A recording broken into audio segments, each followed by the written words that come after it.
Malalaman mo na authentic sisig Kapampangan ang in-order mo kung number 1, kung Kapampangan mismo yung nagluluto. At dahil nakailang kain na tayo sa karinderya ni Aling Lusing dito sa Angeles, Pampanga, alam na alam natin yung totoong lasa nito. Aside sa sibuyas na pula ang gamit namin at napakaraming sili, never po talaga kaming naglalagay ng itlog para lang ma-enhance yung flavor ng sisig namin. Pinakasikreto sa paggawa ng Kapampangan sisig, gamit ang liempo, tenga, maskara ng baboy, pati atay, ay iniihaw po namin ito sa nagbabagang uling. Simple nga po itong tignan, pero may pagkamitikuloso po itong gawin. Pagkatapos mo nga itong pakuluan kasama ng mga pampalasa, ihawin mo ito at kagayatin mo ito ng maliliit. Sa mga karinderya at restaurant, sineserve nila ito sa sizzling plate. Pero dahil nagpapa-order tayo, niluluto ko ito sa ating sizzling wok. Tamang marination, mantikilya, at generous na paglagay ng sibuyas at sili, kalamansi o kaya naman lemon na pampaasin, na talaga namang gaganahan ka talaga sa pagkain. Mapapasabi ka na lang na bukas na lang ako magdadayet. Oh, alam mo na. So, follow our page.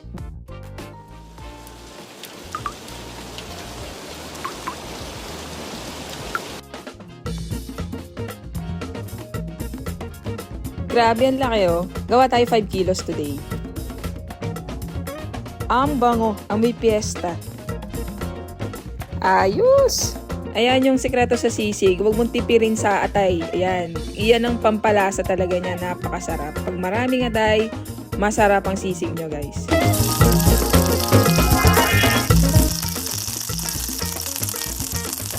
Okay, luto na to pa. Abot nga nung nalagyan. Oo. Medyo crowded na dito. Yan, nilalagay ko talaga sa barbecue skewer para hindi mahulog dun sa mismong lutuan. Kasi madalas nahuhulog yan sa sa griller. So, yan, di ba? Asa ayos pag ganito. Mas even yung pagkaluto ng mga yan. Tapos na tayo sa liempo, dito na tayo sa sa tenga ng baboy. Yan, Medyo matataba yung napipili ko lagi kasi ako yung mismong na may mili ng aking ihawin. So, yan. Binibili namin yan. Dito kami sa France, guys. Paris, France. Wala po tayo sa Pilipinas. Nilalagay ko lang ang ating dito. Authentic sisig dito sa bansang to. Yan. Sobrang na-enjoy ko yung lugar. Ang aking kamatis.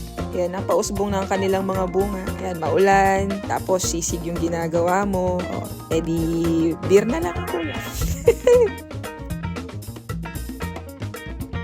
Dami nating seedling na talong para sa ating mga inihaw flavors. Ayun, para pipitas na lang kapag okay na, di ba? May mga tanim kasi tayong mga kamatis, yan, talong, yan, pausbong na ang mga bunga nila, guys. Okra, kalamansi, kamote, yung pwedeng taniman hanggat summer, guys. Nandito tayo sa Paris, France, kaya medyo pagdating sa mga gulay na ganyan, mahirap tamnan at pinaprofit lang natin yung summer dito. So, ito yung mga extra pagkakakitaan natin dito sa abroad.